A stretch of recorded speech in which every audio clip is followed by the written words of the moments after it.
Hola, bienvenidos a todos al Seminario Internacional de Sistemas Sociales, Redes y Complejidad. Nos da un gran gusto tener con nosotros la presencia de nuestra estimada colega y amiga Carolina Espinosa Luna.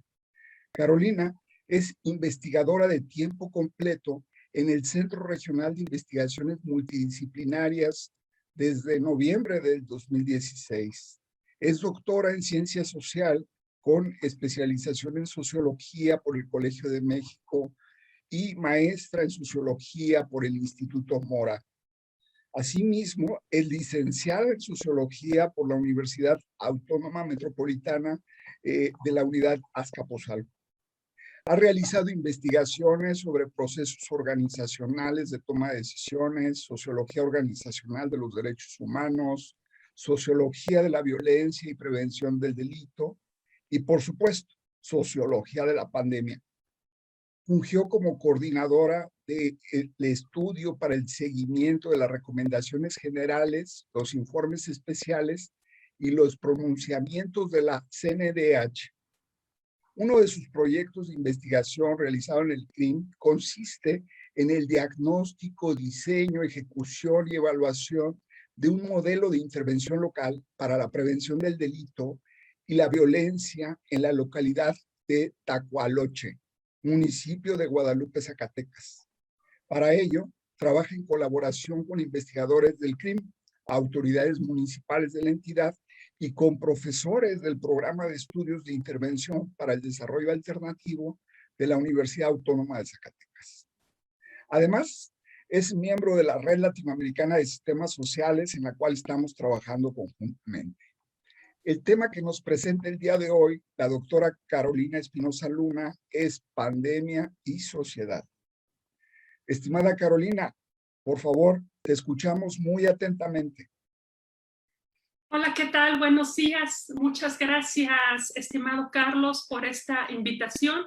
Me siento muy honrada de participar en este espacio en donde has logrado convocar a mentes brillantes en el área de la teoría de sistemas en América Latina y otras partes del mundo. Entonces, gracias por esta oportunidad. Voy a dividir mi exposición en tres partes. En la primera voy a hacer una introducción acerca de el impacto que tuvo la pandemia en las ciencias sociales. Enseguida voy a pasar a exponer distintos enfoques que se han desarrollado en el último año y medio para el estudio social de la pandemia. Y en la última parte voy a generar una propuesta, voy a exponer una propuesta sobre un enfoque sistémico sobre la pandemia. Bien, cuando surgió la pandemia por COVID-19, empezaron a generarse en ámbitos académicos seminarios, mesas redondas, espacios de discusión, y varios de ellos tenían el título de distintas maneras, pero manejaban un título como el papel de las ciencias sociales frente al COVID o el papel de las ciencias sociales frente a la pandemia. A mi juicio, hay tres problemas con este título de estos eventos que se desarrollaron al inicio de este fenómeno. En primer lugar, que este tipo de títulos hacen de las ciencias sociales el objeto de estudio y no el COVID, ¿no? Se refieren al papel de la economía, la antropología, la sociología, ¿no? Para el estudio de la pandemia y no propiamente a la pandemia como un objeto de estudio de las ciencias sociales. Entonces, al hacer de las ciencias sociales el objeto de estudio a partir de, estoy hablando de los títulos, de los eventos, se muestra, en mi opinión, una insuficiencia teórica y metodológica para enfrentar el fenómeno. Y al mismo tiempo hace que las ciencias sociales se autoexcluyan o se autoexcluyeran en un inicio de la solución de los problemas públicos generados por la pandemia.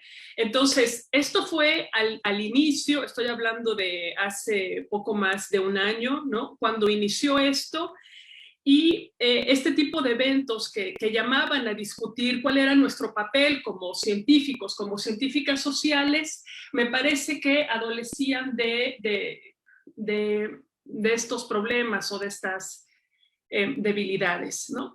Enseguida se empezaron a desarrollar, ya no se empezó a discutir tanto, bueno, ¿qué vamos a hacer frente a esto? Sino ya usar las herramientas teóricas y metodológicas de las ciencias sociales para entrarle al abordaje del fenómeno. Y entonces distingo distintos enfoques de las ciencias sociales o de la sociología en particular para el estudio de la pandemia por COVID-19.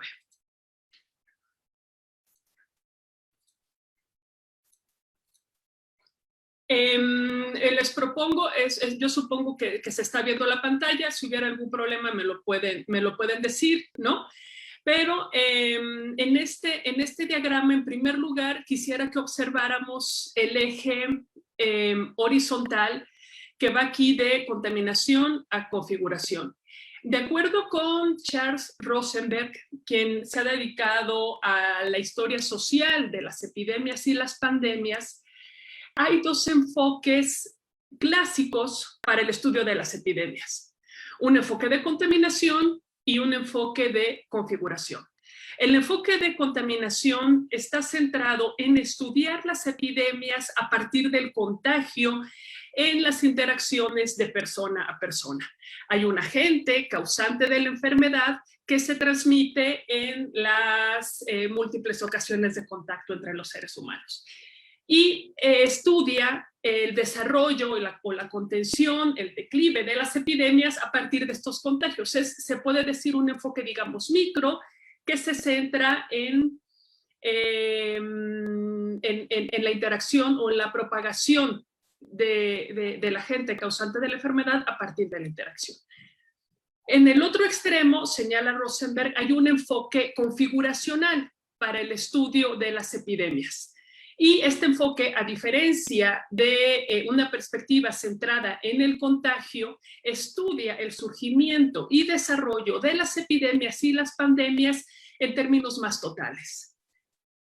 No solo a partir del contagio de persona a persona, sino como un fenómeno que implica todos los elementos del orden social en su interdependencia, ¿no? Es un enfoque, digamos, centrado más en la idea de balance, equilibrio, desequilibrio, interconexión entre los distintos elementos de la sociedad. Podríamos decir que un enfoque de contaminación es más micro y un enfoque de configuración es más macro, ve el conjunto de la sociedad para el estudio de las epidemias. Bien, les propongo esto, que lo pongamos en el eje horizontal y en el eje vertical propongo que ubiquemos enfoques de teoría sociológica. De aquellos enfoques más parsimoniosos, menos complejos, a los fenómenos que le apuestan más a la complejidad, al constructivismo, etcétera, que serían los que se ubican arriba, ¿no? Si estamos de acuerdo digamos, en estas dos coordenadas, tendríamos abajo, en este lado, a la izquierda, un enfoque racionalista para el estudio de la pandemia por COVID-19. Bajo este enfoque se trata de conocer, de evaluar, de comprender cómo se toman las decisiones que permiten la expansión o la contención de la pandemia, ¿no? Decisiones en todos los ámbitos, desde los ámbitos individuales como usar una cubrebocas, ir o no al hospital, vacunarse o no vacunarse, respetar o no las medidas de confinamiento de sana distancia, hasta decisiones de las organizaciones formales o de las instituciones, ¿no? En otro ámbito, ¿no? Como si es conveniente o no suspender las clases, expandir o no las instituciones, los hospitales, etcétera, ¿no? Es decir, se centra a ver, bueno, cómo se están tomando decisiones ante este fenómeno y si están siendo o no adecuadas para su contención. Eso bajo un enfoque racionalista. Al otro lado tenemos un enfoque normativo, o que yo identifico como un enfoque normativo, que está más bien como preocupado por los efectos que genera la pandemia en mayor exclusión, mayor marginación y en cómo generar mejores formas de convivencia política en términos de convivencia colectiva, ¿no? Mejores formas de sociabilidad y de habitabilidad.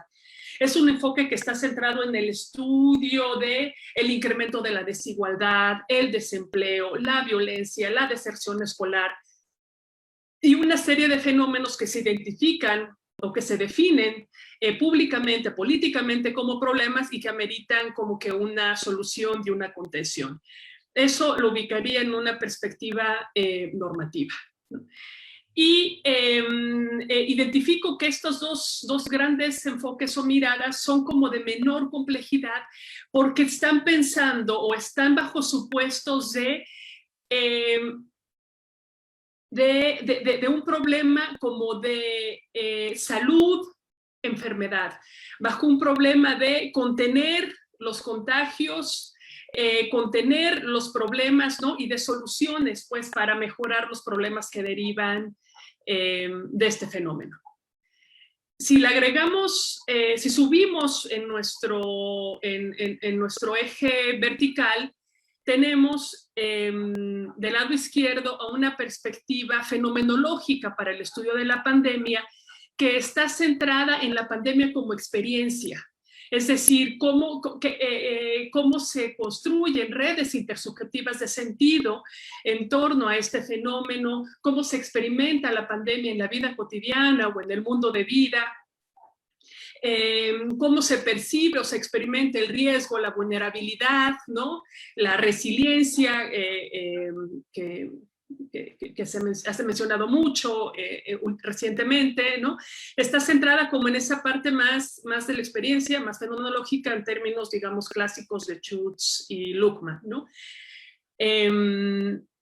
Y finalmente, del lado derecho arriba, tenemos un enfoque más sistémico que está centrado en el estudio de la pandemia como un fenómeno total. O sea, no tanto como una experiencia en un nivel más micro, no en sentidos normativos, sino es un enfoque que intenta responder a la pregunta, ¿cómo es posible la pandemia? ¿Qué orden social genera este fenómeno? ¿Cuál es la configuración social que se construye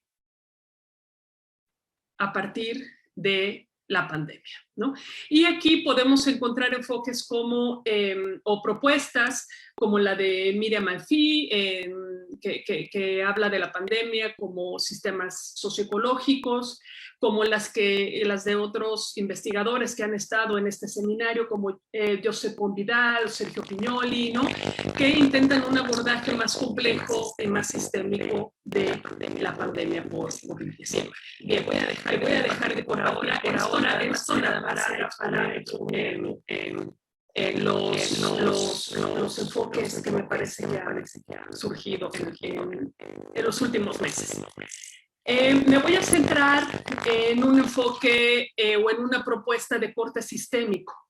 Y para esto propongo retomar determinadas premisas o supuestos de tres corrientes sociológicas: la sociología de la medicina, la sociología del riesgo y la sociología del desastre.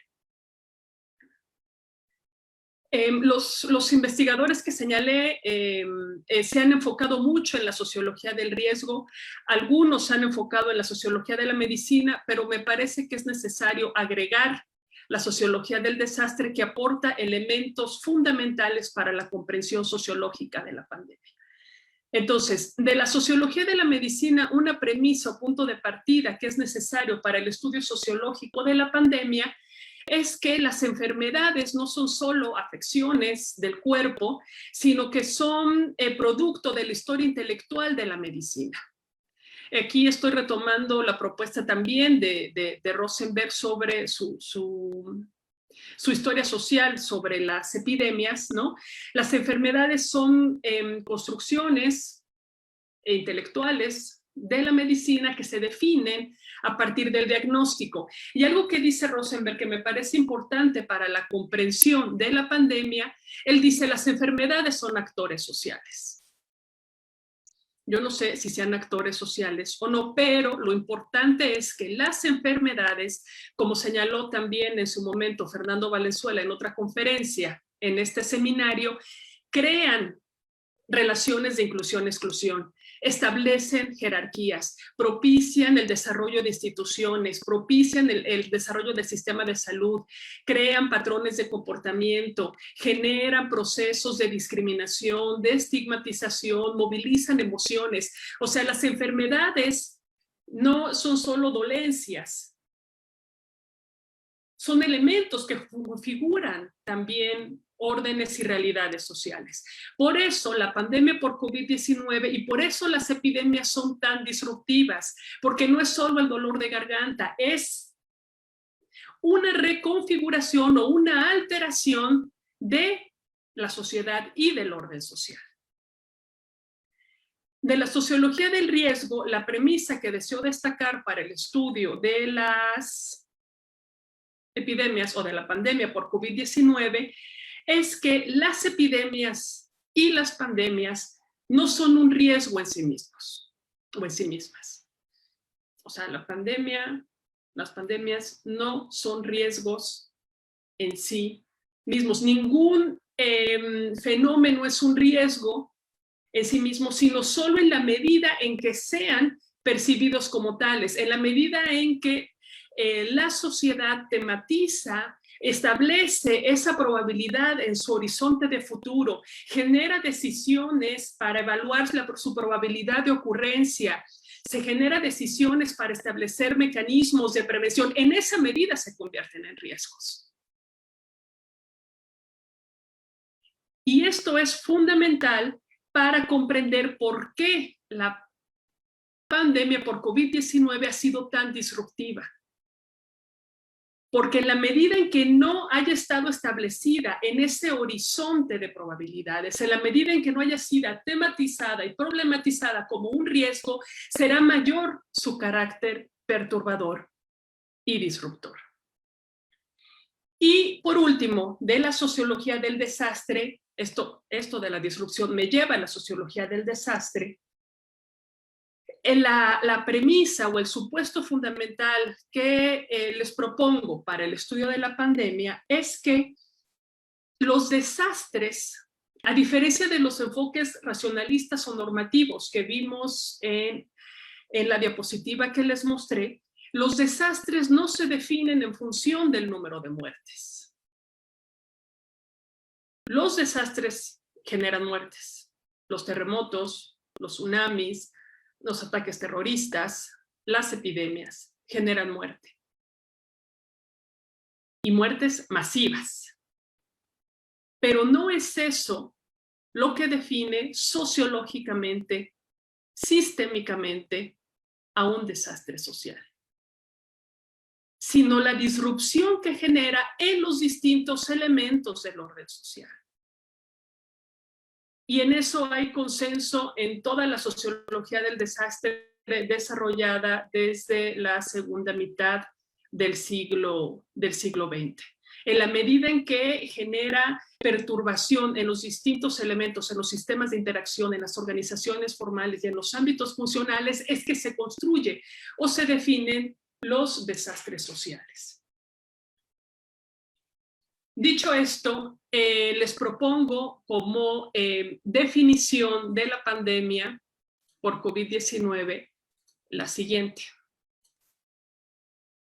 Si entendemos este fenómeno como un desastre, podemos conceptuar a la pandemia como una interrupción dramática de la normalidad que rebasa el umbral de gestión de riesgo de una sociedad, aquí estoy citando a Luhmann, amenaza sus formas de integración social y sistémica, aquí estoy citando a Habermas, y esto es Esta es una característica definitoria de los desastres, a diferencia de otros fenómenos, y no es tanto el número de muertes que genera lo que constituye o lo que construye un desastre, sino este carácter de amenaza a las formas de integración del orden social y crea realidades emergentes que anteceden a nuevas formas de adaptación en una segunda normalidad. Y aquí estoy citando a Perry, a Quarantelli y a muchos desastrólogos. Bien, esta es una definición que les propongo sobre la pandemia. Y así entendida, la pandemia tiene, y los desastres en general, tienen una serie de características. La primera, como ya señalé, es que son fenómenos totales. ¿Y en qué se refiere totalidad en el caso de la pandemia por COVID-19? En primer lugar, que problematiza los supuestos fenomenológicos de las interacciones en la vida cotidiana. Me acerco o no me acerco, limpio el pasamanos en el microbús, en el metro o no lo hago, me pongo o no el cubrebocas, o sea, se pone en tela de juicio la confianza, que es un supuesto básico para la realización de la vida cotidiana, ¿no? Lo saludo de beso o no lo hago. Elementos básicos pues de la convivencia se cuestionan, entonces hay una problematización de los supuestos fenomenológicos.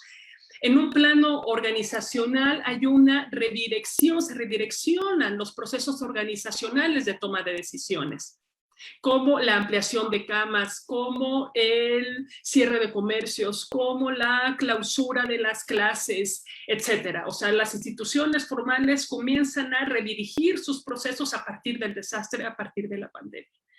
Y se vulneran las condiciones de operación de los sistemas funcionales. No nada más de la salud, no nada más de la economía, sino del conjunto de los ámbitos funcionales de la sociedad, la economía, la religión, el derecho, etc. La segunda característica de los desastres es que sus causas son sociales. Y esto también es un consenso en la sociología del desastre. No hay desastres naturales. El problema no es el virus, el problema nunca fue el virus. ¿Por qué? Sí. Y esto lo he dicho en otros espacios, si cada una de las personas que habitamos este planeta pudiéramos aislarnos unas de otras durante un tiempo, la pandemia se acabaría en 2 o 3 semanas. Pero no podemos aislarnos. No podemos vivir aislados. La sociedad es posible en colectivo. La sociedad es posible en el encuentro, en el contacto entre personas y seres humanos. El virus se muere si no hay interacciones cara a cara. Pero como no es posible la sociedad sin estas interacciones, el virus sobrevive, se reproduce y muta. Entonces, el problema no es el virus. Si asumimos una posición de sociología radical, y radical no por contestataria, sino radical por ir a sus supuestos, el problema no es el virus, el problema es la sociedad. Pandemia y sociedad son indisociables. El elemento central de los desastres, como señalaba, es la disrupción. Y la disrupción no solo en la salud, en la economía, sino en todos los elementos de la sociedad. No voy a insistir en eso. El siguiente elemento de los desastres es la regularidad. O la ocurrencia, pues la frecuencia de su ocurrencia. O sea, se sabe que las epidemias ocurren, las epidemias forman parte de la historia de la humanidad. Se sabe que los terremotos ocurren, se sabe que las erupciones volcánicas ocurren. O sea, son regulares. De hecho, se sabía que viviríamos una epidemia como la que estamos experimentando desde hace más de un año. Pero, y esta es otra característica de los desastres, son imprevisibles. O sea, se sabe que van a ocurrir, pero no se sabe cuándo. Por eso su definición o su importancia de vincularlos como riesgos. ¿En qué medida están los desastres en ese horizonte de previsibilidad? Cuando no lo están, entonces se convierten potencialmente en desastres sociales porque generan mucho mayor daño y mucho mayor disrupción. Otra característica central de los desastres es la incertidumbre. Ya sé, todos sabemos que la incertidumbre es una condición de la vida. O sea, no se dice nada nuevo si decimos que la pandemia genera incertidumbre.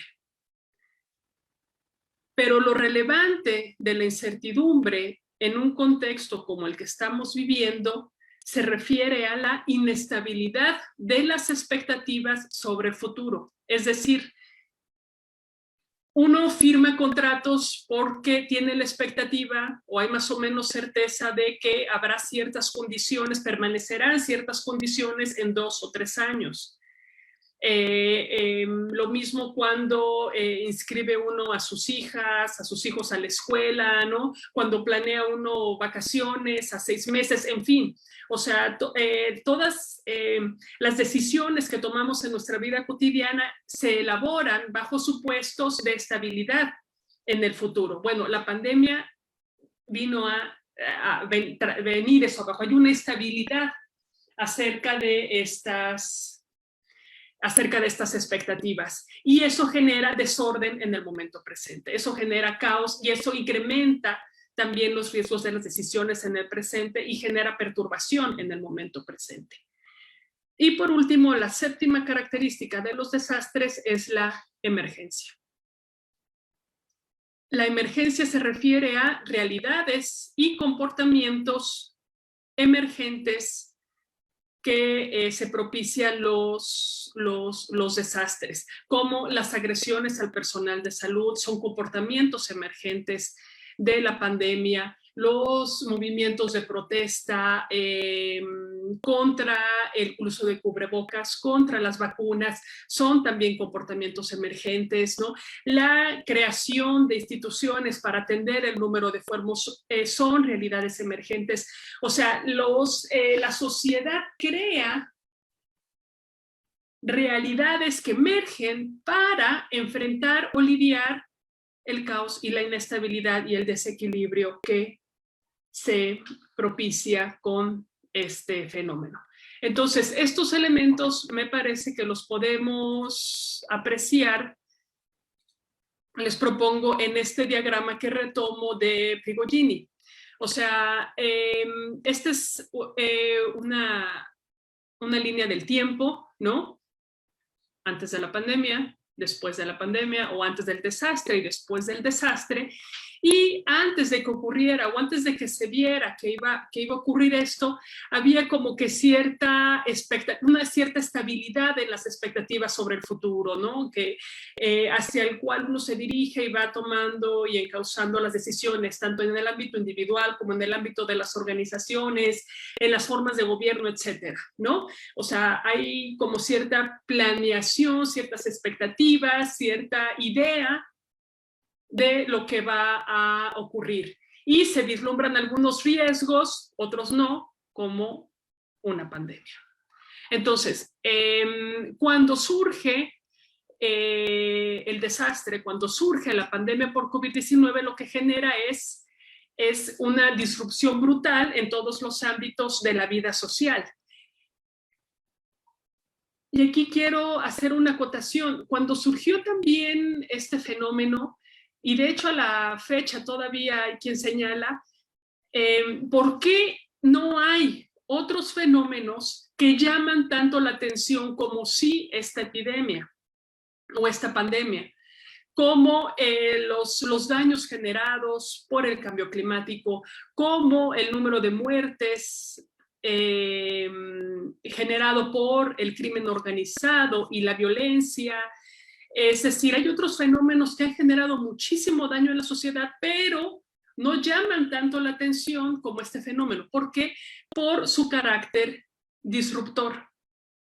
Porque a diferencia de otros fenómenos que generan daño, muerte y enfermedad, este ocurrió de manera súbita. Por eso, dice Luhmann, se habla de una interrupción dramática. Y por eso, dice Rosenberg, las epidemias no son fases, no son tendencias, son eventos.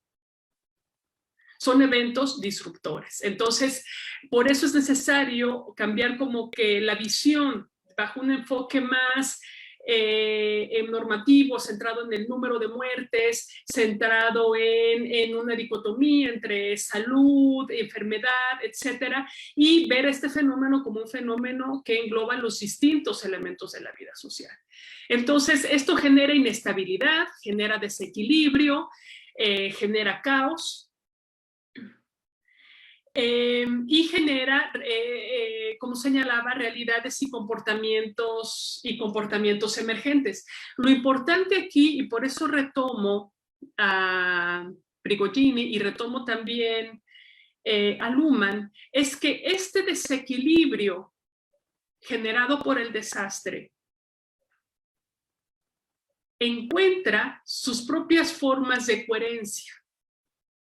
No se trata de una fase lineal entre estabilidad, inestabilidad, estabilidad, inestabilidad, sino de coherencia, integración y sentido en la inestabilidad. Esa energía disipada de la que habla Prigogine no genera sus propias formas de coherencia, genera sus propias formas de sentido y de integración, ¿no? Y cada decisión que se toma a partir del desastre, dice Luhmann, genera nuevas bifurcaciones y establece nuevos riesgos, ¿no? Por un lado tenemos los cursos de acción que se toman y por otro lado tenemos todo aquello que se deja de fuera, ¿no? Se amplían, vamos, las alternativas. Entonces, para concluir, ¿qué ventajas aporta un enfoque sistémico al estudio de la pandemia por COVID-19? Para empezar, no verlo, ir más allá de ese enfoque dicotómico que lo plantea como un problema entre salud y economía o entre salud y enfermedad, y tratar de comprender su configuración en los distintos elementos del orden social. O sea, mucha gente se preguntaba, ¿por qué la gente insiste en no atacar las medidas de confinamiento? ¿Por qué insisten en no usar cubrebocas, no? Pero detrás de estas preguntas sigue habiendo una premisa o sigue habiendo un supuesto que el reto al que nos enfrenta la pandemia es un reto entre vida y muerte. Y no es así. Las formas de vida social, ni siquiera en el contexto de una pandemia o de un desastre, se definen en términos de vida o muerte, de salud o enfermedad. El carácter total de este fenómeno nos hace ver que entran en juego los distintos elementos que le dan sentido a nuestras formas de estar en el mundo. Por eso, aunque se apliquen medidas racionalistas como otorgar apoyos, habrá gente que siga saliendo. Y se seguirán generando comportamientos en apariencia irracionales, ¿no? Entonces, es más bien, y quiero cerrar con una invitación a las personas que hacen ciencia social, a los investigadores que hacen ciencia social, que no nos dejemos perturbar o intimidar por fenómenos tan disruptivos, sino que siempre que nos enfrentemos ante fenómenos que de entrada no alcanzamos a comprender, echemos mano de conceptos clásicos del pensamiento, de la teoría social, para tratar de entenderlos y para tratar de comprenderlos, porque esos conceptos y esas herramientas están ahí esperando ser usados para generar mejores explicaciones y comprensiones del mundo. Eso sería todo, Carlos. Muchísimas gracias. Bueno, está Nancy Harari Jiménez, que dice muchas gracias por las pistas teóricas para pensar este fenómeno. Sí, Nancy es una colega muy brillante con quien también ha estudiado el impacto de la pandemia en el manejo de residuos sólidos, ¿no? Okay. Es su tema de investigación y lo ha hecho lo ha hecho bastante bien. Me parece que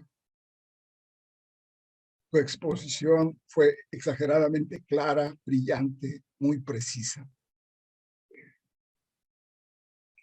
y no genera dudas en general. Bueno, el doctor Juan Pablo Tovar Quiñones de la Fundación Sicomoro de Madrid dice: felicitaciones, Carolina. Me gustaría preguntarte si es necesario que un evento tenga ese carácter disruptivo para ser considerado una catástrofe.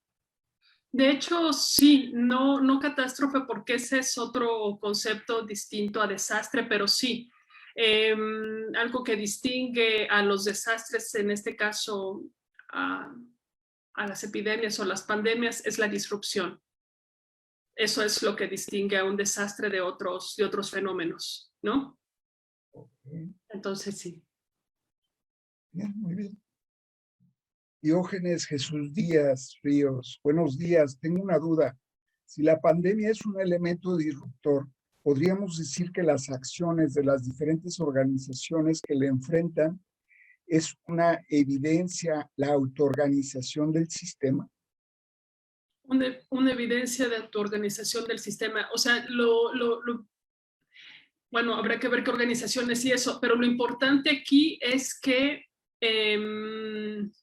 las decisiones que generan las organizaciones ante una epidemia o ante un desastre son formas que buscan adaptarse a las condiciones de desequilibrio que impone la enfermedad, ¿no? Y que, aunque son distintas estos cursos de acción a los que estaban antes del surgimiento del fenómeno, encuentran sus propias formas de equilibrio. Ese es como el elemento central. ¿Eh? Tenemos una más, tenemos un comentario. Permíteme, nos lo está planteando Carpetini Ortega. Dice: entonces la conclusión es que la pandemia, a pesar de ser un evento excepcional, no es interpretado así por toda la gente, y eso causa las reacciones diversas en las personas, antivacunas, por ejemplo. Aunque es un evento excepcional, no es interpretado así. A ver, cuando surge la pandemia, como cuando surge cualquier desastre, lo enfrentamos con las herramientas, con los elementos, con los esquemas de interpretación preexistentes al desastre. Si había o no suficiente disponibilidad en las organizaciones, en los hospitales, de camas, de ventiladores, etcétera, si era insuficiente o no lo era, con eso se va a enfrentar. Si tenía determinados valores o creencias antes de la pandemia, con eso lo voy a enfrentar. Con eso lo voy a intentar resolver, ¿no? Entonces, se echan mano de estos recursos para abordar, para darle sentido al fenómeno que se está observando. Ahora, todas las epidemias y todas las pandemias generan narrativas. John Dee en su libro Narrativas epidémicas, habla de cómo en la historia de las epidemias se pueden observar movimientos que reaccionan en contra de estos fenómenos. Los movimientos antivacunas son parte de la historia de las epidemias, los fenómenos de estigmatización, como los que ocurrían contra el personal médico al inicio de la pandemia. O sea, todos estos forman parte de la historia de las epidemias, y eso obedece a que las enfermedades se construyen o se definen en las interacciones, en las relaciones sociales, ¿no? Establecen maneras también de ver y de observar el mundo. Gilberto Alvide dice: buenos días, felicitaciones a la doctora Espinosa por su espléndida ponencia. Cuando usted dice que en el caso de la actual pandemia, la dicotomía entre la vida y la muerte no es definitoria, no estaría dejando de lado una de las principales preocupaciones del ser humano en toda la historia? Quizás no entendí bien ese punto. ¿Podría abundar un poco sobre ello, por favor? Sí, claro. Las decisiones que, y esto lo decía una colega del CRIM, lo decía muy bien Cristina Mezcua, no se trata de vivir por vivir. O sea, no queremos vivir nada más por estar vivos y a como dé lugar, ¿no? Queremos que la vida tenga sentido. Entonces, si es necesario que tome decisiones que me pongan en riesgo de contraer COVID, pero esas decisiones me van a llevar a una vida que tenga sentido para mí, lo voy a hacer. Entonces, mucha gente, por ejemplo, no iba a los hospitales aunque estaban muy enfermos. En términos racionales, eso sería como irracional, pues se trata de que vivas, se trata de que vayas al hospital y que te atiendan, ¿no? Y no era, decía Cristina Mezcua, por temor a morir que no iban a los hospitales, sino por temor a morir solos. Entonces, por eso hablaba de distintos enfoques para el estudio de la pandemia. Si asumimos un enfoque racionalista, nos vamos a centrar en esa idea de lo importante es la salud, lo importante es tomar decisiones que permitan la sobrevivencia, ¿no? Pero si asumimos un enfoque más complejo, podemos observar las maneras en que le damos sentido a nuestras formas de convivencia colectiva en este fenómeno. Y esas formas de sentido común y compartido no están reguladas o construidas únicamente a partir de la vida y la muerte o la salud y la enfermedad. Bien, Carolina. Maximiliano Rivas de Chile te pregunta, buenos días, quiero consultar a la profesora Carolina, ¿cómo ve incluir una perspectiva ecológica en el estudio de la pandemia? Pensando en que la disrupción de la pandemia en el entorno de la sociedad afecta a la totalidad, pero de manera diferenciada a los sistemas parciales. Sí, de hecho, hola Max, te mando saludos. Sí, de hecho yo creo que un informe, la propuesta que les hice al inicio, por supuesto que es inicial y se puede ir perfeccionando, yo creo que un enfoque ecológico es como muy particular, ¿no? Que se puede distinguir de un enfoque sistémico social, ¿no? Y sí sería importante añadirlo como algo adicional. Se acerca mucho a la idea o a la propuesta de Rosenberg del estudio de las epidemias bajo un enfoque configuracional, ¿no? Centrado mucho en una idea ecológica, ¿no? Y también se acerca mucho a la propuesta del desastre, de los desastres en términos de sistemas socioecológicos. Nosfia Alej Ekost ¿Sí? te pregunta, ¿cómo considera la emergencia de la circulación de la información en tiempo real por parte de la ciudadanía al informar el hecho noticioso de la pandemia?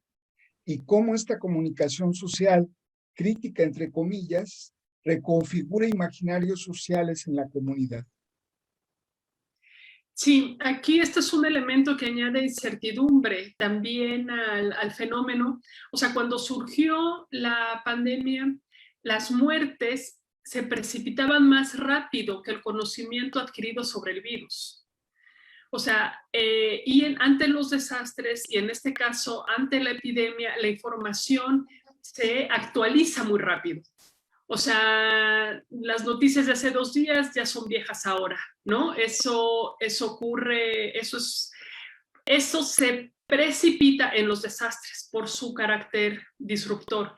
Entonces, eso genera incertidumbre, genera temor, genera ansiedad, ¿no? Entre la población, y la gente genera sus propias explicaciones para darle sentido a lo que se está enfrentando.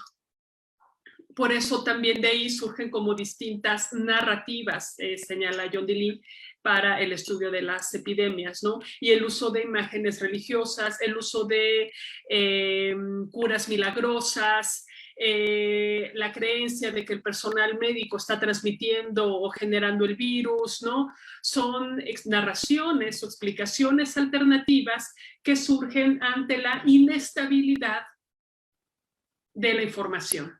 Bien, muchas gracias. José Claudio te pregunta, muchas gracias por la claridad de la exposición. Una pregunta, ¿por qué regularmente se piensan estos problemas por sus efectos y consecuencias y no por los elementos imbricados en su eclosión? Porque los efectos y consecuencias son los que nos están dañando y los que nos están perjudicando. Pero para eso estamos las sociólogas y los sociólogos, para pensar estos fenómenos en términos anteriores, en términos de su configuración en el orden social, ¿no? Entonces sí, estamos pensando en sus consecuencias porque es lo que nos está impactando, lo que nos está perturbando, lo que está generando el desequilibrio. Tenemos una pregunta más, permíteme un segundo. Daniel Navarrete dice, buenos días, ¿cuáles son los subsistemas involucrados en la crisis sanitaria? ¿Usted ubica variaciones en las respuestas por parte de diferentes sociedades o subsistemas involucrados? Bueno, para empezar, yo no hablaría de crisis sanitaria, ¿no? Porque hablar de crisis, para empezar, no estamos ante una crisis, ¿no? O sea, una crisis es más repentina, episódica, ¿no? Y ocurre como en un ámbito, o sea, un desastre, una epidemia es mucho más total, ¿no? Y en todo caso genera una serie de crisis, ¿no? Entonces no hablaría propiamente de crisis sanitaria, pero el resto de la pregunta, ¿cuál era? ¿De los subsistemas involucrados? ¿Usted ubica variaciones en las respuestas por parte de los diferentes, por parte de diferentes sociedades o subsistemas involucrados? Sí, claro, por supuesto. O sea, sí, sin duda. O sea, a ver, esto es importante. ¿Las epidemias son o no un riesgo? Depende. ¿Son tematizadas como tales en distintos países? ¿Se toman decisiones para evaluar su probabilidad de ocurrencia, para prevenir sus efectos y sus daños? Si es así, son riesgos. Y entonces, cuando surgen, se tienen elementos de contención. Si no es así, no son riesgos, surgen y generan desastre y disrupción. Entonces, por eso la causalidad social de la epidemia y de los desastres en general. Sus efectos no son los mismos en un país o en otro, porque las herramientas para enfrentarlos son distintas, porque su problematización como riesgo es diferente. Y al interior de un país o de un territorio, sus efectos no son los mismos entre una familia y otra, entre una persona y otra.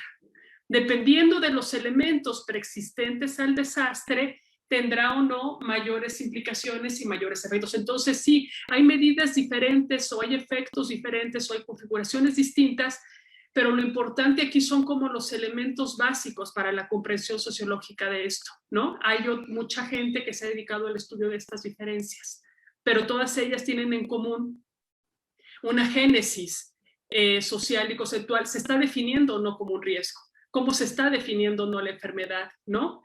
Y el alcance, pues, de esto. Bien.